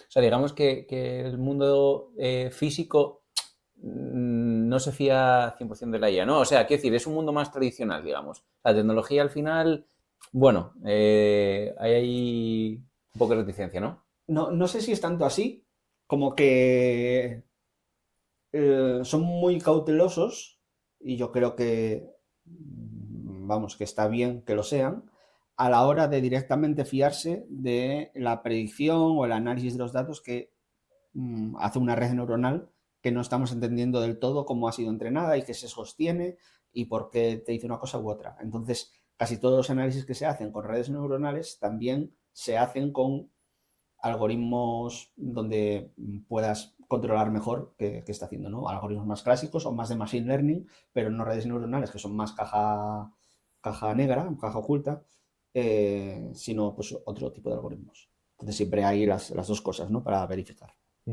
Porque esas IAs no las entrenáis vosotros, ¿no? O sí, Sí. las creáis, las entrenáis vosotros. Sí. Curioso. Sí, yo es que, ya te digo, a mí vamos, el mundo de la inteligencia artificial a día de hoy me sigue sorprendiendo muchísimo y, por ejemplo, le veo muchísimas aplicaciones prácticamente en cualquier campo, ¿no? Pero, por ejemplo, en el mundo científico sí que creo que tiene un poder especialmente relevante en el ámbito de aceleración de procesos y de interpretación de patrones, porque al final los científicos nos basamos en las evidencias, ¿no? O sea, nosotros vemos un resultado y decimos, vale, tenemos este resultado porque hicimos esto, ¿no? Entonces puedes sacar conclusiones, pero muchas veces no son parámetros tan sencillos como, yo qué sé, 3 factores. A lo mejor tienes 50 que están ahí funcionando y tú no los ves porque no son evidentes. Entonces te preguntaba un poco el contexto del acelerador de partículas, porque me parecía que a lo mejor podría ser una buena solución para cortar esos años que faltan de desarrollo de la infraestructura, ¿no? Y hilando un poco con este concepto, bajo tu criterio, ¿cuáles fueron los avances tecnológicos que más han ayudado al desarrollo del campo de la física de partículas y cuáles crees que pueden ser todavía más importantes en los próximos años? Podemos hablar de la inteligencia artificial en sí mismo o dejarla fuera y mencionar otros, ¿eh? Eso como queda a tu criterio. A ver, yo soy relativamente optimista en cómo están avanzando las cosas con la inteligencia artificial. Bueno, hasta ahora, sin duda, algunas tecnologías bueno, de cómo se construyen los aceleradores de partículas y bueno, los imanes. Digamos que cuando se construye un nuevo acelerador de partículas en el CERN hay que inventar los imanes, no se sabe cómo crear campos magnéticos tan potentes. Y entonces los científicos del CERN se ponen una meta que es, vamos a hacer imanes, que no sabemos cómo, la humanidad no ha hecho todavía imanes tan potentes, pero los vamos a hacer para tener este acelerador de partículas. Y entonces los hacen y los desarrollan y van poco a poco. Entonces, pues bueno, el desarrollo de imanes así superpotentes es clave en estas cosas. Pero vamos, de cara a futuro, yo tiendo a ser bastante optimista que la inteligencia artificial, no la inteligencia artificial que se lleva ya 20 años usando en el CERN para detectar patrones y para el análisis de datos y todo esto, sino la inteligencia artificial que está llegando ahora con los grandes modelos que ayudan mucho a guiar a los investigadores a la hora de resolver problemas y demás, se van a desbloquear diferentes tecnologías. Esto va a tardar en llegar seguramente, pero es posible o probable que dentro de 10 años tengamos tecnologías bastante más avanzadas de las que tenemos ahora. Entonces eso pues igual acelera un montón el hecho de crear nuevos aceleradores de partículas y seguir investigando esa línea. Nos comentabas también que te gustaba mucho la filosofía, ¿no? ¿Qué relación encuentras entre la física y la filosofía? Porque la filosofía ya es más de imaginativa, ¿no? De darle vueltas y la física quizás es un poco más exacta. Sí, a ver, yo sobre todo de joven me gustaba mucho la filosofía, por eso empecé también la carrera, no fui capaz de compaginar física y filosofía, entonces al final fui dejando la filosofía, pero vamos, siempre me gustó. A ver, la filosofía al final se trata de hacerse preguntas, algunas dentro del ámbito científico, otras fuera del ámbito científico, pero al final es hacerse preguntas, preguntarse por el mundo que nos rodea e intentar explicarlo. Y la física también. La física es otro, bueno, desde un punto de vista, yo creo que la filosofía, o sea, aparte de la ciencia, de los fundamentos de la ciencia, al final se pisa con la filosofía de la ciencia, incluso la ontología, ¿no? Y la epistemología, demás ramas de la filosofía, están muy presentes ahí. También, como te comentaba, yo entré en física, o bueno, me apasioné cuando yo estaba en bachiller y tal, leyendo de física cuántica. Y ahí pues hay parte de física y hay parte que ahora, entre comillas, a mí me da igual o ya es algo que me interesa mucho menos, pero donde estaba la filosofía, ¿no? Intentando interpretar esos conocimientos de la mecánica cuántica y demás. Entonces, pues bueno, al final no eran cosas tan separadas. Y de hecho es verdad que muchos físicos teóricos tienen formación en filosofía, o bueno, es algo bastante común de ver en los físicos así más teóricos y tal, que se interesan por la filosofía, que juegan ahí un poco con esas dos ramas de conocimiento. Bueno, al final los primeros filósofos casi que también eran científicos, ¿no? Porque hacían experimentos, quiero decir, la filosofía y la ciencia hubo un tiempo en el que no estaban tan separadas. Sí que es verdad que hoy en día, pues no sé si incorrectamente hacemos una separación entre humanidades y ciencias, pero hubo un tiempo en el que era prácticamente lo mismo, ¿no? Eran pensadores en general. Claro, y de hecho, yo ya lo comenté alguna vez más en el canal, que a mí la filosofía me encanta también y en algún momento, si tengo tiempo, me gustaría estudiar la carrera, precisamente porque tuvimos un profesor que nos dio en clase en el instituto, Demetrio, que mandamos un saludo desde aquí, que a mí me motivó muchísimo. Y de hecho yo estuve mucho tiempo también dudando entre biología y filosofía. Al final opté por biología, ¿no? pero nos pasó a muchísimos compañeros. De hecho, por ejemplo, Raúl, alguna vez que comenté esto también con él también le gusta mucho la filosofía y hubo mucha gente, me sorprendió porque en la carrera investigadora en la academia, muchos de mis compañeros tuvieron la misma duda que tenemos nosotros, ¿no? Que es curioso cómo la filosofía atrae, ¿no? A las personas que se hacen preguntas y tienen una vocación científica, la filosofía siempre va de la mano, ¿no? Y a mí me gustaría saber, por curiosidad, ¿cuál es tu autor favorito del campo de la filosofía? Ya te digo que el mío es Descartes, sin lugar a dudas, pero me gustaría saber cuál es el tuyo. Buah, pues esto es algo que no tengo pensado. Es que además hace ya muchos años que no le doy caña a la filosofía. A mí me gusta muchísimo Wittgenstein. Wittgenstein hablaba del lenguaje y de los problemas del lenguaje y demás. Y vamos, yo recuerdo que en su día me voló la cabeza. Me voló la cabeza y cuando un autor te hace plantearte cosas, claro, igual a ese punto yo ya más o menos conocía las ideas de Descartes, yo más o menos conocía las ideas de Kant, las ideas un poco que se estudia, y entonces pues si me leía Descartes pues estaba muy guay, pero ya más o menos lo sabía. Entonces Wittgenstein no me lo esperaba y me voló la cabeza, y por eso es un autor así que recuerdo con especial interés, ¿no? De mis tiempos estudiando filosofía. Así que es. Muy buena respuesta, me sorprende, ¿eh? Pero sí. A ver, es que al final es lo que te digo, ¿no? Yo creo que hoy en día, no sé si correctamente o incorrectamente, estamos tendiendo mucho a especializar, ¿no? La especialización. Y te centras en ramas muy concretas cuando al final el conocimiento, joder, abarca muchísimo, ¿no? Entonces, bueno, no sé, me resulta curioso ver que tú también compartes ese amor por la filosofía. Y siguiendo un poquitín con el hilo argumentativo de las películas, hay algunas películas que a mí me gustan mucho porque soy muy friki de los superhéroes, concretamente, bueno, de Marvel, ¿no? Y en el mundo cinematográfico de Marvel últimamente están jugando mucho con el tema del mundo cuántico, bueno, saltos en el tiempo y también del multiverso, ¿no? Desde el punto de vista físico, yo te quería preguntar, el tema de los multiversos, que nosotros estemos aquí y al mismo tiempo estemos en otra realidad, ¿eso sería posible o es una cosa completamente loca que crearon, por ejemplo, o que adaptaron a su conveniencia de la física para estas películas? Que sea una cosa loca no quiere decir que no sea posible. Y, o sea, lo que hacen en Marvel, no, chorradas, diría yo. Hablando O claro. sea, es una adaptación que está muy bien porque Marvel no es la vida real, no es la física, no tiene por qué seguirlo. Son películas de superhéroes, pero no tiene que ver con los multiversos de física. Ahora bien, en física no hay un solo concepto de multiverso. El concepto de multiverso aparece en muchos sitios dentro de la física de maneras muy diferentes. Y cada manera intenta explicar alguna cosa diferente. Por ejemplo, el multiverso más soft, más tal vez aburrido, pero que se acerca más a, vamos, es lo que más real es, el multiverso que pensamos que más real es que el universo, que no sabemos hasta dónde se extiende, hay un concepto que se llama universo observable, que es qué porción del universo podemos observar nosotros.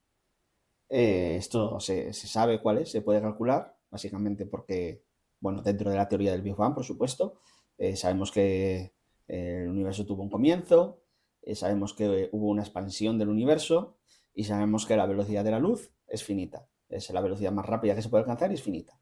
Entonces, teniendo en cuenta todo eso, sabemos que hay un espacio que llamamos universo observable, que es el universo que podemos observar. Ahora bien, nosotros tenemos un universo observable, pero alguien que está en una galaxia muy lejana va a tener un universo observable diferente del nuestro. Entonces ya hay como dos universos, ¿no? Y en realidad por cada punto del espacio habría un universo observable diferente. Entonces, eso se acerca bastante a la concepción de multiverso. No, por supuesto, como las pelis de Marvel, pero ya es un tipo de multiverso. Pero hay más. Dentro de las interpretaciones de la mecánica cuántica, mecánica cuántica, voy a invocar el ejemplo del gato de Schrödinger que todo el mundo más o menos conoce, ¿no? Que puede estar vivo o muerto a la vez. Hay una interpretación que es que cuando tú abres la caja para ver si el gato está vivo o muerto, está vivo en un universo y está muerto en otro universo. Y cada vez que se resuelve colapsa la longitud de onda, que diríamos, de un sistema cuántico, el universo se desdobla en diferentes posibilidades y eso también es otra concepción de multiverso, ¿no? Por cada acto cuántico en potencia, pues luego hay en acto varios universos y eso resuelve el problema del colapso de la función de onda y demás. Hay muchos físicos que están contentos con esta idea porque te quita del medio un problema, aunque te genera otro, entre comillas, que es que como se va cada vez que haces una observación cuántica a desdoblar el universo en varios multiversos. Es un poco loco, ¿no? Pero ahí es otra concepción del multiverso dentro de física en otro campo. Y hay más. Por ejemplo, hay muchos físicos. Claro, todos estos multiversos muchas veces son para quitar las inquietudes a los físicos que se preguntan cosas que no sabemos y tienen que dar una respuesta, ¿no? Entonces, como antiguamente la respuesta era Dios, ahora la respuesta son los multiversos a veces. Entonces, por ejemplo, desde el punto de vista de la física de partículas, intentamos describir todo el universo con muy poquitos ingredientes, ¿vale? A partir de, no sé, de los electrones, las partículas que constituyen los protones y los neutrones, formamos todos los átomos, a partir de otras partículas, se forma todo, ¿no? Tú pones los ingredientes clave y luego surge todo el universo y el universo incluye las personas. Vale, pues ¿qué pasa si de todos esos ingredientes, todos esos parámetros que vienen dados por el universo, cambias el valor de alguno?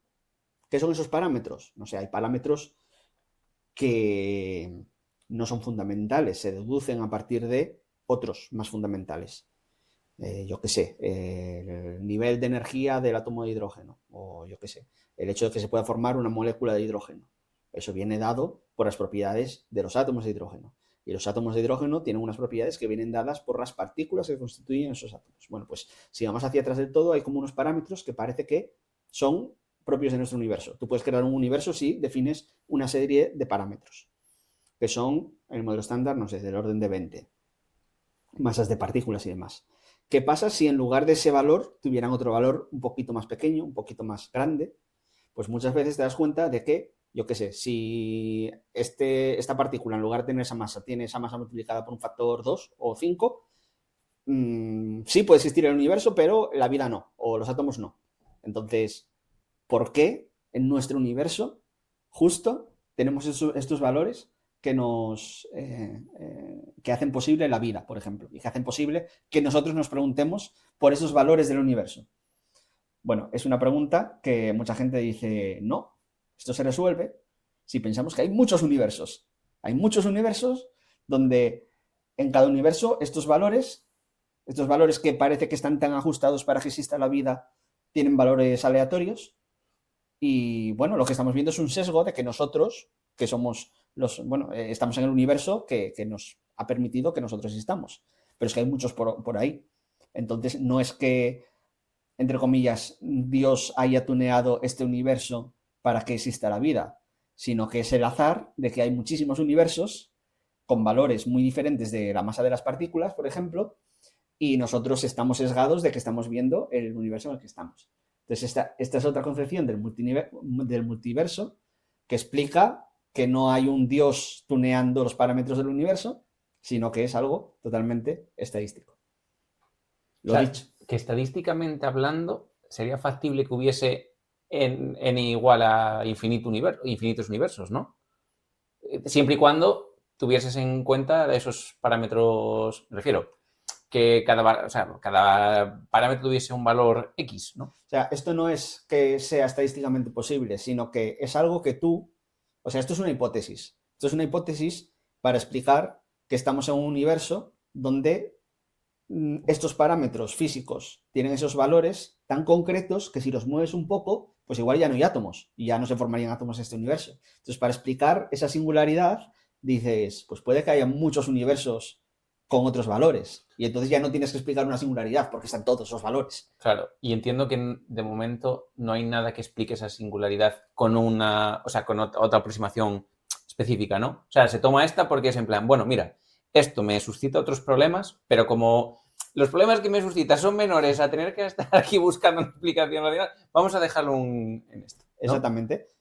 A ver, puede ser que con el paso del tiempo y el desarrollo de las teorías físicas llegamos a una teoría que te diga, no, la masa del electrón es esta por esta cosa que no conocemos, pero que es mucho más profunda y que a partir de esto se deriva que la masa del electrón tiene que converger a la que es.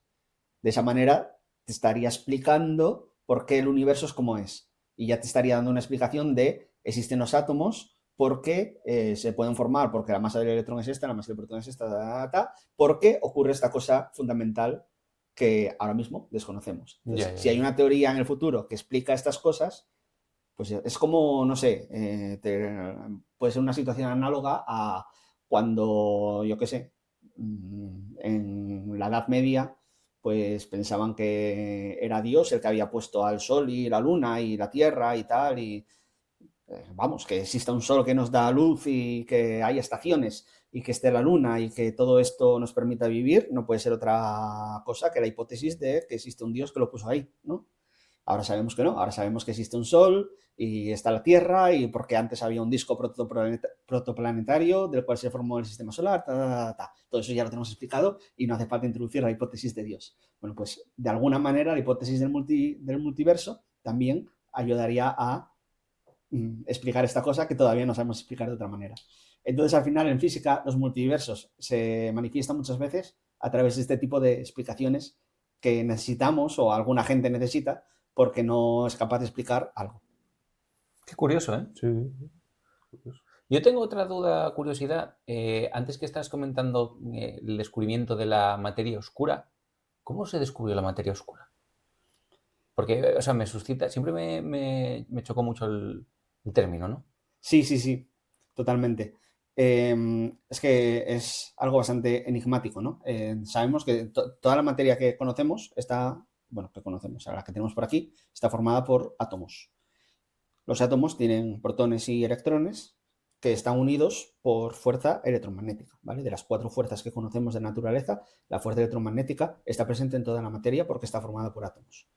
Bueno, pues lo que vemos es que, por ejemplo, cuando observamos galaxias, podemos calcular cuánta masa tiene esa galaxia porque la masa que está formada por átomos emite radiación. Eso lo sabemos. O bien visible o bien infrarroja, pero todas las cosas que tienen átomos emiten radiación. Entonces podemos medir la masa de una galaxia. También conocemos las leyes de la gravitación y sabemos que para tanta masa las cosas orbitan a tanta velocidad. Y eso se puede aplicar igual a la Tierra alrededor del Sol, a la Luna alrededor de la Tierra, lo conocemos muy bien, o a las estrellas alrededor del centro de una galaxia. Bueno, pues lo que observamos es que cuando vemos esas galaxias y vemos las estrellas que orbitan a su centro, por ejemplo, no lo hacen con la velocidad a la que lo deberían hacer si solo existiera la materia que podemos ver. Entonces la hipótesis es, hay más materia que no podemos ver. ¿Cómo puede ser que haya materia que no podemos ver? Es lo que se llamó materia oscura. ¿Qué es ese tipo de materia? No tenemos ni idea. Pero es algo que no puede estar hecho por átomos. Si estuviera hecho por átomos, la veríamos, emitiría algún tipo de radiación, tendría algún tipo de efecto que nosotros podríamos detectar con nuestros telescopios. Qué curioso, ¿eh? Y esto, que te digo, por las curvas de rotación de las galaxias, también se manifiesta en superclústeres de galaxias, en efectos de lente gravitacional, en otros fenómenos que también vemos en el universo y que todos ellos, unos cuantos, se explican si suponemos que hay algo que llamamos materia oscura, que no tenemos ni idea de lo que es, pero que no está formado por átomos, no interactúa electromagnéticamente, pero sí tiene masa y ya está. Y poco más sabemos de la materia oscura. A mí me parece bastante, ya que no se puede ver. Yo tengo una curiosidad sobre los agujeros negros. ¿Realmente es como se ve en las películas de que entras por un sitio y sales por el otro? Porque también sí que, bueno, hay un concepto que es como el del espagueti, ¿no? Como que te pegas un poco. O sea, físicamente es posible esto. Y en relación a esto, sería muy complicado, entiendo, hacer un experimento de un agujero negro pequeño, digo a escala, para poder hacer unas pruebas con eso. Vamos, evidentemente no puedes hacer una prueba con un agujero negro, pero ¿sería posible replicarlo en algún entorno real? Vale. Bueno, eso se lo tienes que preguntar a Miguel, ¿vale? ¿Por Vale, qué? se Porque lo Miguel preguntaremos. es físico teórico, entonces él te puede contar estas cosas. Vale. Ya como soy físico experimental, te puedo decir que los agujeros negros son otra cosa. Vale. O sea, los agujeros negros, bueno, lo que comentabas de entrar por una parte y salir por otra, es un concepto que se llama agujero de gusano, que en sí no tiene por qué ser los agujeros negros, que No es lo mismo un agujero negro y un agujero de gusano. no es lo mismo. Son cosas diferentes y que Miguel te podría explicar muy bien. Le preguntaremos, entonces. Le puedes preguntar. Estás haciendo spoiler. Ah, no. Que Miguel. Que Nadie sabe que nadie Miguel. sabe quién es Miguel. Vale, pues si alguna vez traéis a un físico teórico, De nombre Miguel. por ejemplo, le podéis preguntar. Lo que sabemos de los agujeros negros es que cuando tú concentras mucha masa en un espacio muy pequeño, llega un límite en el que toda la materia, incluso la luz, cae al centro y no puede escapar. Cuando ocurre eso, lo que hay en el interior no sabemos qué es, porque nuestras teorías no pueden decir nada acerca de lo que hay en el interior. Nos vamos a un mundo donde nunca hemos probado esa física, entonces no podemos decir nada. Aunque si hacemos caso a una teoría, pues ahora habrá una cosa, si hacemos caso a otra, habrá otra cosa, y si empezamos a hacer hipótesis, podemos deducir un montón de cosas de qué pasaría. Pero ¿y cómo se sabe de su existencia? ¿Se ven? O sea, se vieron... Lo que se ven varias cosas. Por ejemplo, en el centro de nuestra galaxia se ve un montón de estrellas orbitando alrededor de un punto que es suficientemente pequeño como para que solo pueda ser un agujero negro. Es decir, hay tanta masa concentrada ahí que tú haces las cuentas y te dice, esto tiene que ser un agujero negro. No puede ser otra cosa. También puedes hacer las cuentas de una estrella, cómo de masiva puede ser para sostenerse a sí misma. Si tienes una estrella o sea, bueno, las estrellas se sostienen a sí mismas, hay muchísima gravedad en las estrellas, se sostienen a sí mismas porque se están produciendo reacciones nucleares en el núcleo de la estrella y hay un montón de radiación contrarrestando la gravedad. Cuando esas estrellas son muy masivas, al final de sus vidas y demás, se producen otra cosa como estrellas blancas, enanas blancas se llaman, donde la presión que contrarresta la gravedad es otra cosa, o se producen estrellas de neutrones, donde la presión que contrarresta la gravedad es otra cosa. Se sabe que si tú sigues añadiendo masa y añadiendo presión, no hay ningún mecanismo que impida que esa estrella colapse a un agujero negro. ¿No? Entonces, por eso se sabe que tienen que existir y además luego se observan. Por supuesto, el agujero negro que se observó en 2017 con el Event Horizon Telescope, bueno, una colaboración de telescopios a lo largo de toda la Tierra apuntando hacia un agujero supermasivo de una galaxia de M87, si no recuerdo mal, que es un agujero negro enorme, donde se puede ver directamente la parte exterior del agujero negro y se puede estudiar pues, la materia que hay alrededor de ese agujero negro y cómo, digamos, ves el horizonte de sucesos, ¿no? Que es ese punto a partir del cual toda la materia, incluso la luz, cae dentro. Entonces, se tienen evidencias sólidas de la existencia de agujeros negros. Lo que no se sabe es qué hay en el interior, porque nuestras teorías predicen que toda la materia acaba en algo que se llama singularidad, donde nuestras teorías no pueden decir que hay ahí, porque nunca lo hemos experimentado. Pero ni remotamente se puede saber lo que hay dentro. Si partes de hipótesis, sí.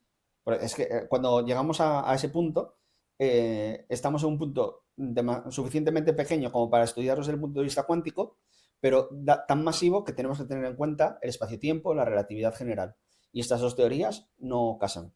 No se sabe cómo unificar, no se sabe cómo tratar cosas cuánticas en la relatividad general. Y entonces pues hay un montón de teorías diferentes de cómo hacer esto. Y según las hipótesis que escojas, pues puedes hablar de que pasan unas cosas, que pasan otras. ¿Vale? Y por eso, la mayor parte de agujeros de gusano y todas estas cosas son cosas que según la relatividad general pueden pasar. Pero realmente no sabemos tratar con estas singularidades, por ejemplo, y 2, que pueda pasar no significa que es lo que pase, hasta que no, digamos, se estudie y demás. Al final la relatividad general pues puede ser una teoría que funciona muy bien para todo lo que conocemos, pero lo que no conocemos no sabemos si funciona bien, si no, si viene otra teoría que lo va a sustituir y va a poder explicar otras cosas. Que ni siquiera se sabe cómo se forma, ¿no? Sí. ¿El agujero negro? Sí. Penrose, Penrose es uno de los físicos favoritos de un físico teórico llamado Miguel. Por decir un nombre. Por decir un nombre.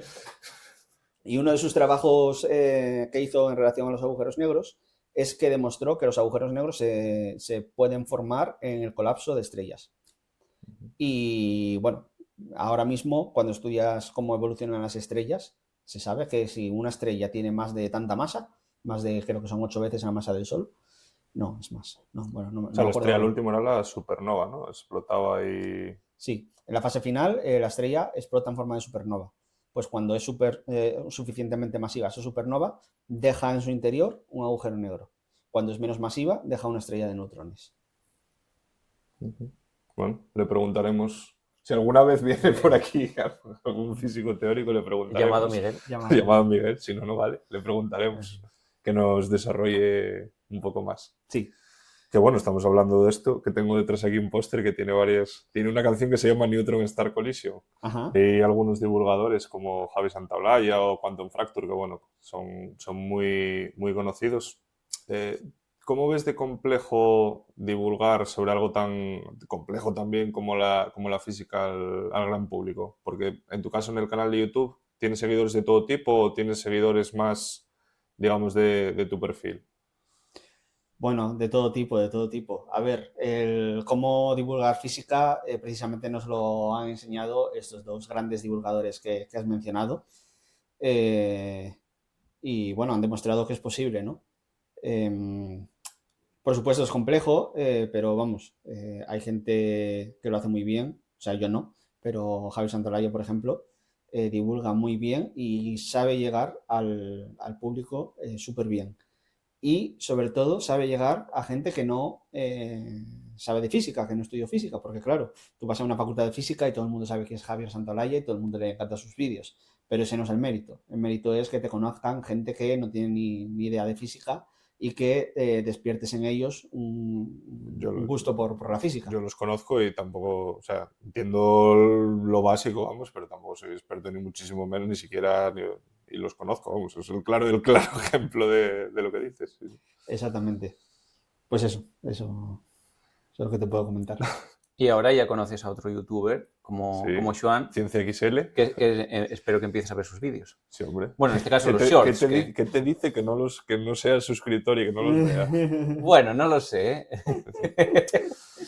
Pues nada, yo creo que ya todo el mundo quedó más que satisfecho con el programa que tuvimos de física. Seguro que tenemos alguno más por ahí, así que nada, muchas gracias por venir. Y antes de que te vayas, solemos pedirle a la gente que busque a alguien para que venga como nominado a uno de nuestros próximos programas. ¿Pensaste en alguien que pudiese venir? Sí, algo muy diferente a lo que hago yo. Un chico que se llama Meji, que tiene una escuela de esgrima antigua, aquí en Oviedo. Joder, qué perfil más curioso, me gusta. Es un tío muy interesante, sabe mucho de historia y, por supuesto, mucho de armas antiguas. Joder. Y vamos, yo creo que os puede dar un buen podcast. Mientras estábamos hablando del programa de filosofía y tal, estaba yo en la cabeza pensando, joder, estaría muy guay tener a alguien de perfil historia o algo así. Así que perfecto. Increíble, sí. Yo nada, te quería dar las gracias, Joan, por venir. La verdad que fue un placer charlar contigo, como siempre. Y nada, quedas más que invitado también a programas futuros, tertulias y demás, ya sabes. Cuando nos surja cualquier idea del ámbito físico, podemos venir aquí a debatirla, vamos, sin ningún problema. Sí. Nuestro físico de referencia. Salvo si son agujeros negros. Que en eso llamaremos a otro físico. Hay que llamar a otro físico que se llame Miguel. Exacto, si no, no vale. Si no, no vale. Bueno, pues nada, espero que te lo hayas pasado bien. La verdad que nosotros nos lo pasamos genial y fue un gusto charlar contigo y ya sabes, este es tu podcast. Cuando quieras volver, estás más que invitado. No, pues muchísimas gracias por la invitación. Y nada, la verdad es que estuve muy a gusto y es un placer estar aquí conversando con vosotros. Nada, pues Pues nada, muchas Joan, gracias y hasta la próxima. hasta la próxima, que será pronto. Gracias.